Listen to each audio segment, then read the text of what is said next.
บ่สมรับตู่เพิ่นจะมาเบิ่งเจ้าจะวอบถึกคอเราจะมาขอจะได้เอาบ่เราจะมาขอโดยโดนเลยหรือเปล่าฮะเราจะมาเรื่องโดนไม่ได้ไปก็มาโดนทางโดนเอาโดนแล้วหัวข้างเจ้าตกลงแล้วมีแล้วได้แล้วละวันหนาวแล้วมาโดนนั่นแหละว่าละมาทางโดนมาทางโดนลูกชายเราโอนเงินมาให้ทางโดนนะได้สมมติ20 ล้านนี่ก็ไปทอกให้10 ล้านโง่ตัวนึงโมกินโมยังมาแต่งเพิ่นก็ทอกไอ้10 ล้านก็จบมีทองบ่ทองเท่าไหร่ประมาณ2 บาท2 สลึง3 สลึง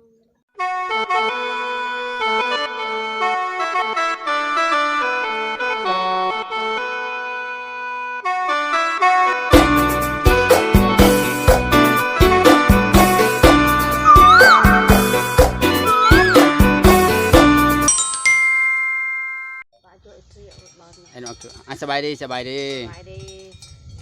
ไปมาเย็นเบิ่งเจ้านี่งามขึ้นได้คันแต่งตัวนี่งามเลยเจ้าแต่เจ้าบ่ได้แต่งตัวซื่อๆได้บ่ได้ทาครีมทาแป้งแม่นบ่คือบ่ทาเฮ็ดคือบ่เฮ็ดผู้สาวคือบ่เฮ็ดผู้สาวนะเฮ็ดผู้สาวเขาไปซื้อแป้งมาเขาลูกสาวเฮ็ดก่อนมันน่ะซื้อครีมซื้อหยังทาแหน่ให้ผู้บ่าวติดใจบ่เฮ็ดผู้สาวจังเทื่อเขาว่าลูกทาหอยก็ปล่อยให้ลูกเฮ็ดเขาว่าเจ้าบ่เฮ็ดผู้สาวนี่คือว่าเจ้านี่บ่มีผู้บ่าวมาเล่นนำเลยบ่อยากเฮ็ดคันมีผู้บ่าวมาเล่นนำเจ้านี่จะเฮ็ดผู้สาวโพดอันนี้น่ะมันบ่ถึกกินไปบ่แล้วกะกินบ่กันมีผู้บ่าวมาเล่นนำเจ้าทีนึงนะโอ้ยเราไปจะอาวันเกินไว้เจ้าใช่ครับ8 9 คำมา8 คำบ่มีแต่หาวนอนเจ้ามันนี่อ่อนเพลียกินข้าวกับเป็ดเนี่ยอ่อนเพลียเลยกินข้าวต้มเป็ดก็ยังหาวนอนตลอดไปเกี่ยวข้าวกินต้มเป็ดเป็นหาวนอนตลอดโอ้ยต้องกินแกงหน่อไม้คุณเจ้าบ่ไปเอาเนาะเจ้ามันนี่คือผิดปกติคือหาวนอนตลอดเป็นอย่างวะมันอ่อนเพลียนี่ก็โตวะก็ว่ามันเมื่อยว่ามันเมื่อยเกี่ยวข้าววะยังก็มันอืดกินเป็ดนะยังมันหาวเนาะกินลายแต่ว่ากินลายเตาเป็นพันก็กินตำกับปนนาตำมะแตงแล้วก็ต้มเป็ดกินลายยางตำข้าวปุ้นน้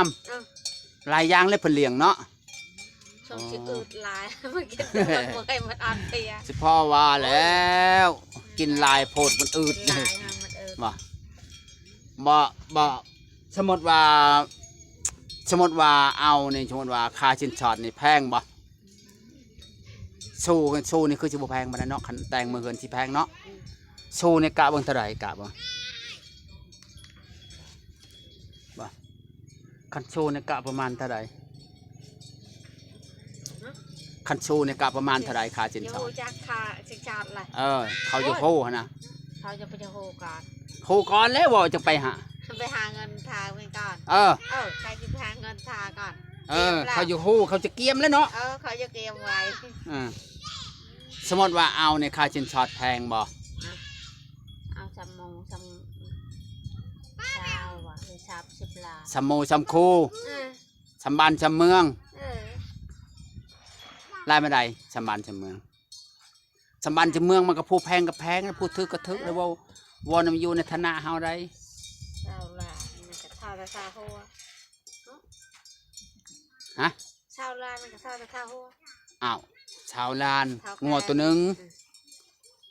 20 ล้านงัวเป็นงัวตายประมาณนี้ละว่า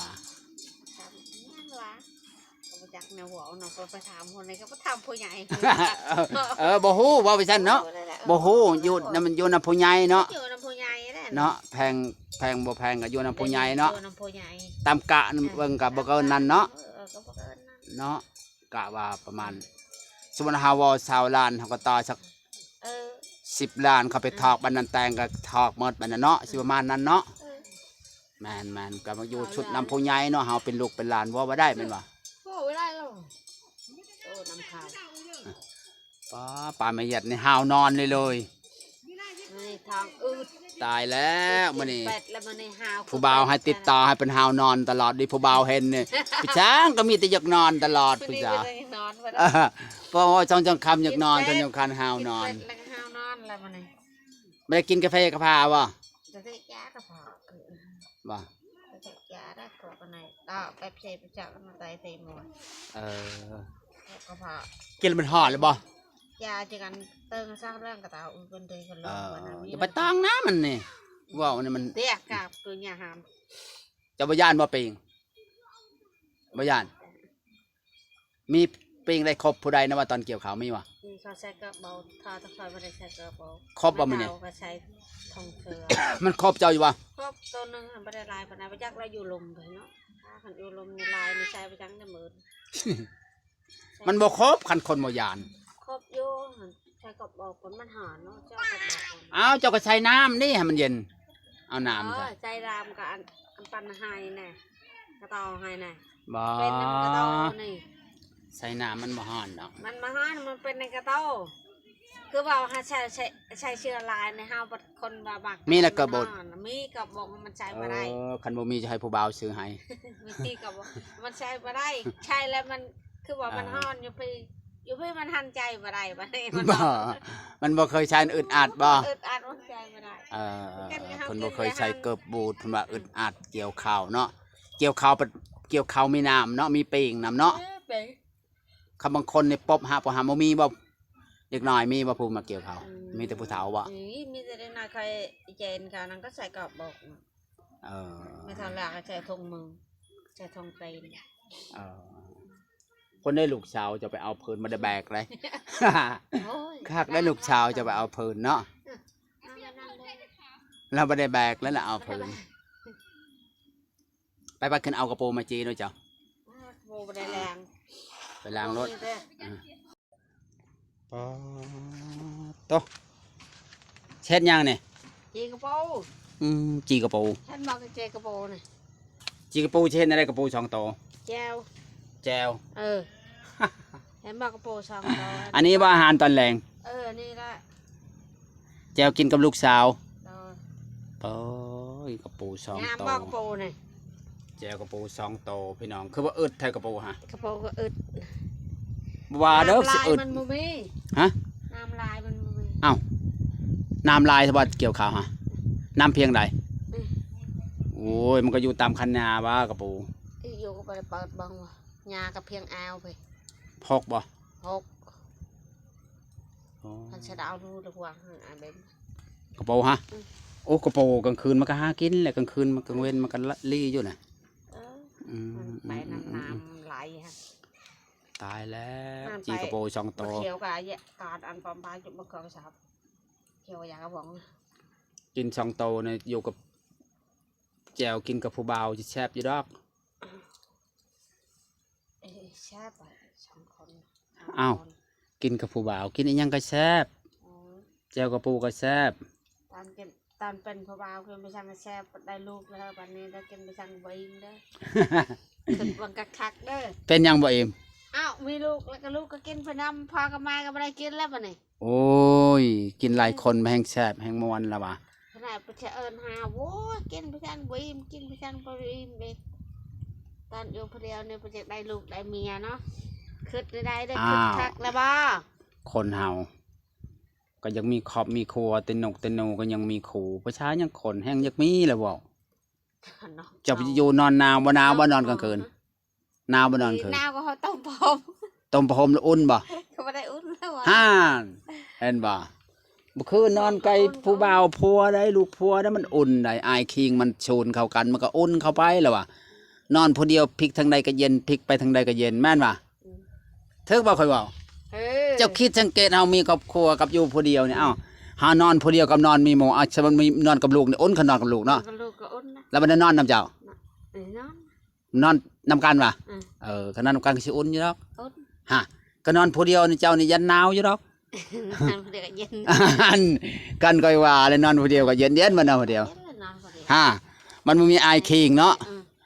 อันนี้นะว่าจังพาวให้พาวหาขอบหาครัวนอนมีคูนอนประหมพื้นนึงก็นอนคนละข้างมันอุ่นได้นอนคนละเจ้าดึงค่อยดึงเนาะ เอาอันนี้ได้ทำมันได้ว่าทำว่าความจริงเลย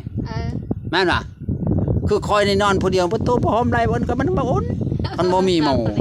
คันมีเด็กน้อยนอนนำเนี่ยอุ่นได้จะเชื่อป่ะจะมาสังเกตเฮานอนผู้เดียวกับนอนมีหมู่มีครูมัน ต่างกันเนาะ อืม คือเขาว่านอนผู้เดียวก็ตูมประหอมหลายโตถ้าหลายโตก็บ่อุ่นคือคนเนาะหัดอยู่ติดกันเนี่ยอุ่นเนาะเจ้าสังเกตป่ะนะเจ้าคิดคือคอยวะ อันนั้นคนจึงบอกให้เจ้าพาวเอาคูใช่ให้มันนอนอุ่นสมมติว่าลูกเอาพัวเสียเจ้าจะนอนผู้เดียวเจ้าจะหนาวแหละจะกินเป็นโรคเข้าไปอีกแล้ว เราไปทางให้ โรคหนาวโรคตับโรคปอดเลย เอาเป็นหัว บ่สำหรับตู่เพิ่นจะมาเบิ่งเจ้าจะวอบถึกคอเราจะมาขอจะได้เอาบ่ เราจะมาขอโดยโดนเลยหรือเปล่า ฮะ เราจะมาเรื่องโดนไม่ได้ไปเรื่องมาโดนทางโดนดวนแล้วหัวข้างเจ้าตกลงแล้วมีแล้วได้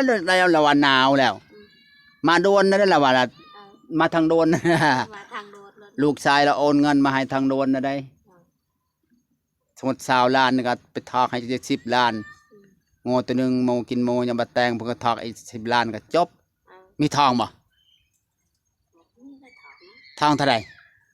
ประมาณ2 บาท2 สลึง3 สลึง โอ้บ่ตุบาทหนึงก็70,000 80,000เนี่ยวนี้แพงหลายบาทเนาะ2 สลึงยังคือนะเนาะ แล้วตา 2 สลึงก็2-3 หมื่นแหละ เรื่องเงินเรื่องทองเรื่องหยังก็โยนในเท่าในแกหมดสมัยนี้เว่าเองบ่เป็นบ่ได้ บ่เกิน2 สลึงดอก เกิน3 สลึงหรือ3 สลึง อืมไม้นั่นกระปูเจ้าฮะ ไม่แล้วบ่อีทายเอาเด้อบัดนี้มันงามแล้วได้อ ชุกเลย ชุกบ่ กระปูตะโพกับตัวเมียเนาะกระปูเนาะ ตะโพกับตัวเมียลองแกะบังดูมันมีมันอยู่ว่ากระปูยำนี่ลองเบิ่งให้ FC เบิ่ง